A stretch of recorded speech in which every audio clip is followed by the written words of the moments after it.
अब हम शुरू करेंगे chapter molecular basis of inheritance genetics का सेकंड चैप्टर। इसमें देखते हैं nucleic acids are the polymer of nucleotides. कई सारे न्यूक्लिक एसिड्स मिलकर न्यूक्लियोटाइड्स बनाते हैं। न्यूक्लिक एसिड जो कंटेन करता है DNA and RNA, deoxyribo nucleic acid and ribo nucleic acid. अब हम पहले पढ़ेंगे डीएनए के बारे में। डीएनए जो कि एक लॉन्ग फॉर्म है डीऑक्सीराइबो न्यूक्लियोटाइड्स का। इसकी जो लेंथ होती है उसमें कई सारे न्यूक्लियोटाइड्स प्रेजेंट होते हैं। अब एक पेयर ऑफ न्यूक्लियोटाइड जिसको हम एक बेस पेयर भी कहते हैं, एग्जाम्पल बैक्टीरियोफेज जिसको हम 5174 भी कहते हैं, इसके पास 5386 न्यूक्लियोटाइड्स प्रेजेंट होते हैं। बैक्टीरियोफेज लैम्डा जिसके पास 48,502 बेस पेयर्स प्रेजेंट होते हैं। इकोलाई एस्चेरिया कोलाई जिसके पास 4.6 × 10⁶ बेस पेयर्स होते हैं। ह्यूमन डीएनए अगर हम उसका हैप्लॉइड कंटेंट देखें तो 3.3 × 10⁹ बेस पेयर्स प्रेजेंट होते हैं। अब एक पॉलीन्यूक्लियोटाइड चेन का स्ट्रक्चर देखा जाए तो न्यूक्लियोटाइड के पास तीन चीज़ें होती हैं, एक nitrogenous base, pentose sugar and a phosphate group. Nitrogenous base दो तरीके के होते हैं, प्योरेंस और पिरामिडेंस। प्योरेंस AG प्योर, इसको हम याद कर सकते हैं प्योर, प्योरेंस मतलब प्योर, तो A और G जो है वो प्योर है।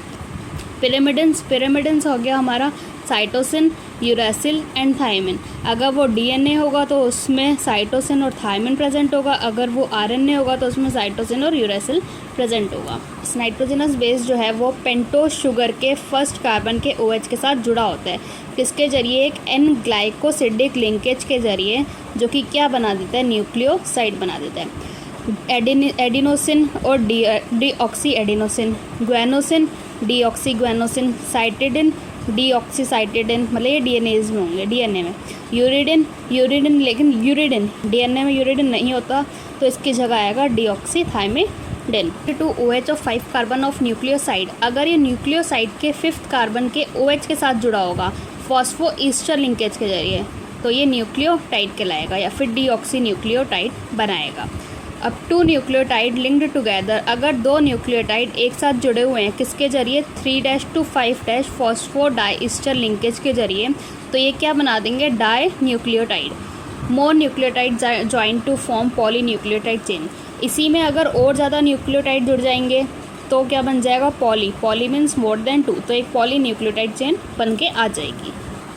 Polymer has 1 end free phosphate moiety at 5' end of sugar. Polymers, इसमें क्या होता है, polymer has 1 end free phosphate, इसमें क्या होता है 5 एंड ऑफ शुगर पे पॉलीमर के पास एक फ्री एंड फॉस्फेट होता है जो कि क्या कहलाएगा, 5' एंड ऑफ पॉलीन्यूक्लियोटाइड चेन, ठीक है। एट अदर एंड, और एक दूसरे एंड पे sugar has free OH of 3' carbon, sugar के पास एक 3' कार्बन पे फ्री OH होता है जिसको क्या कहेंगे, 3' एंड ऑफ पॉलीन्यूक्लियोटाइड चेन। अब जो पॉलीन्यूक्लियोटाइड है उसका जो बैकबोन होता है वो बना होता है हमारा शुगर और फॉस्फेट्स से, जो कि एक नीट का PYQ है। न्यूक्लिक एसिड्स अगर लिंक्ड होंगे to sugar moiety projects from the backbone. In RNA every nucleotide residue has an additional OH group. इन RNA में हर न्यूक्लियोटाइड के पास एक बचा हुआ एडिशनल OH ग्रुप होता है जो प्रेजेंट होता है उसके सेकंड पोजीशन पे राइबोस में। आरएनए के इसमें क्या है, uracil found at the place of thymine, thymine की जगह यूरेसिल पाया जाता है। थायमिन का दूसरा ही नाम है 5-मिथाइल यूरेसिल। डीएनए एक एसिडिक सब्सटेंस है जो कि प्रेजेंट होता है न्यूक्लियस में। ये फर्स्ट आइडेंटिफाइड बाय, इसको सबसे पहले देखा गया था फ्रेडरिक मिश्र 1869 में, जिसको इसने नाम दे दिया था न्यूक्लिन। 1953 में जेम्स वॉटसन और फ्रांसिस क्रिक, इन्होंने क्या करा था, based on x ray diffraction data produced by, किसके जरिए प्रोड्यूस हुआ था, बाय मॉरिस विल्किंस और रोजालिंड फ्रैंकलिन। इन्होंने प्रपोज किया था एक सिंपल पर एक बहुत ही famous double helix model of structure of DNA.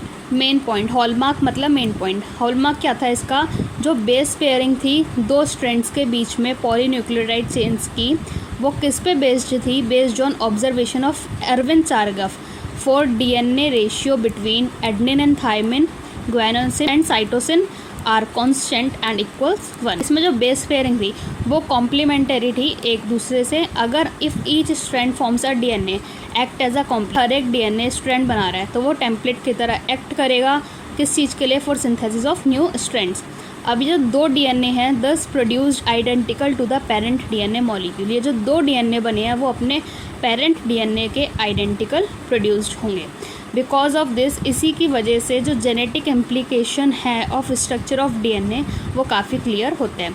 अब कुछ सैलिएंट फीचर्स देखे जाएँ डबल हेलिक्स डीएनए के, तो वो है ये बना होता है 2 पॉलीन्यूक्लियोटाइड चेन का, जिसमें कि जो बैकबोन होती है वो होती है शुगर फॉस्फेट की, और जो बेसिस होते हैं वो अंदर की तरफ प्रोजेक्ट होते हैं। 2 चेन्स जो कि एंटी पैरेलल पोलैरिटी की होती हैं, जिसमें एक की पोलैरिटी होगी 5' to 3' और दूसरे की होगी 3' to 5'। तीसरा देखा जाए तो एडनिन जो है वो थायमिन के साथ 2 हाइड्रोजन बॉन्ड से जुड़ा होगा और साइटोसिन ग्वानोसिन के साथ 3 हाइड्रोजन बॉन्ड से जुड़ा होगा। फोर्थ देखा जाए तो 2 चेन्स जो कि कॉइल्ड होती हैं राइट हैंडेड फैशन में, पिच ऑफ हेलिक्स जो है वो 3.4 नैनोमीटर होती है। इसमें रफली 10 बेस पेयर होते हैं हर एक टर्न में, और हर एक बेस पेयर के बीच की डिस्टेंस होती है 0.34 nanometre. Plane of one base pair checks over the other, this in addition to hydrogen bond confirms stability of helical structure. एक बेस पेयर का दूसरे बेस पेयर पे स्टैक होना ये प्रोवाइड करता है एडिशनल स्टेबिलिटी प्रोवाइड करता है हेलिकल स्ट्रक्चर को। फ्रांसिस क्रिक ने क्या करा था, उन्होंने एक सेंट्रल डोगमा प्रपोज किया था जिसने ये बताया था कि जो जेनेटिक इन्फॉर्मेशन है वो फ्लो करती है डीएनए से। ठीक है, अब डीएनए से डीएनए में करेगी तो उसको रेप्लिकेशन कहा जाएगा, डीएनए से एमआरएनए में करेगी तो उसको ट्रांसक्रिप्शन कहेंगे, एमआरएनए से प्रोटीन्स में करेगी तो उसको ट्रांसलेशन कहेंगे। वैसे ही फर्दर अगर एमआरएनए से वो रिवर्स जा रही है, एमआरएनए से वो डीएनए में जा रही है तो वो उसको रिवर्स ट्रांसक्रिप्टेस कहेंगे, जो कि कुछ वायरस में देखा गया जाता है। इसी प्रोसेस को हम कहते हैं central dogma. Packaging of DNA helix. DNA helix की अगर हम पैकेजिंग देखें तो लेंथ ऑफ डीएनए इसको कैसे करेंगे, total number of base pairs into distance between consecutive base pair. Pair कितने हैं इनटू बेस पेयर की डिस्टेंस कितनी है। अब जैसे देखा जाए तो total number of base pair कितने हैं, अगर हम ह्यूमन डीएनए का देखें डिप्लॉयड कंटेंट तो 6.6 × 10⁻⁹ बेस पेयर्स हुए, into distance between base pairs कितना हुआ 0.34 नैनोमीटर, तो वो लेंथ आएगी 2.2 मीटर।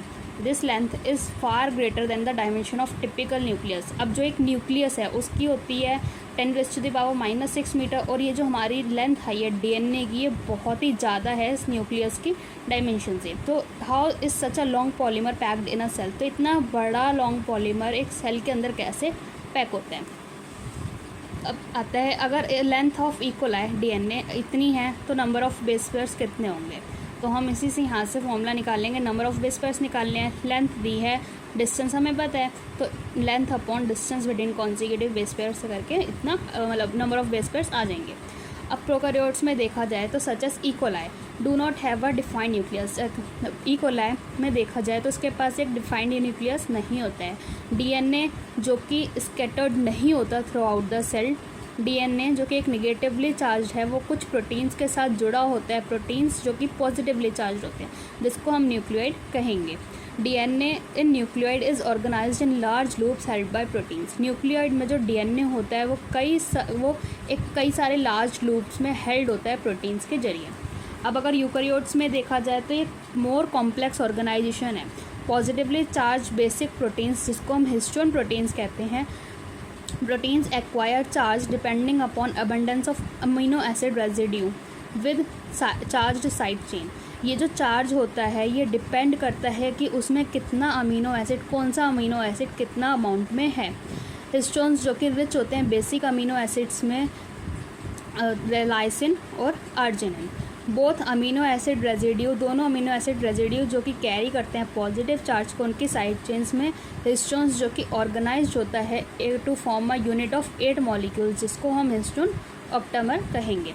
अब निगेटिवली चार्ज्ड डीएनए जो है वो रैप्ड होता है पॉजिटिवली चार्ज हिस्टोन के अराउंड, तो एक ऑक्टामर फॉर्म करता है जिसको हम न्यूक्लियोसोम कहेंगे, जिसके पास 200 बेस पेयर होते हैं ऑफ डीएनए हेलिक्स। ये constituting repeating unit of structure in nucleus called chromatin. अगर न्यूक्लियोसोम एक कंस्टिट्यूट रिपीटिंग यूनिट स्ट्रक्चर बना रहा है न्यूक्लियस में तो उसको हम क्रोमेटिन कहेंगे, जो कि थ्रेड लाइक होता है, स्टैंड बॉडी होती है न्यूक्लियस में देखी जाती है। क्रोमेटिन में जो न्यूक्लियोसोम होते हैं वो कैसे दिखते हैं, such as beads on string, एक धागे में मोती की तरह दिखते हैं, जो कि देखा जाता है इलेक्ट्रॉन माइक्रोस्कोप में। अब हाउ मैनी बीट्स या फिर न्यूक्लियोसोम प्रेजेंट है ना मैमेलियन सेल, तो वो हम कैसे काउंट करेंगे, total DNA divide by 200। Total DNA की लेंथ हुई 6.62 10⁻⁹ बेस पेयर अपॉन 200, तो ये अप्रॉक्स में आ जाएगा 30 मिलियन। तो beads on string in a chromatin packed to form chromatin fibre.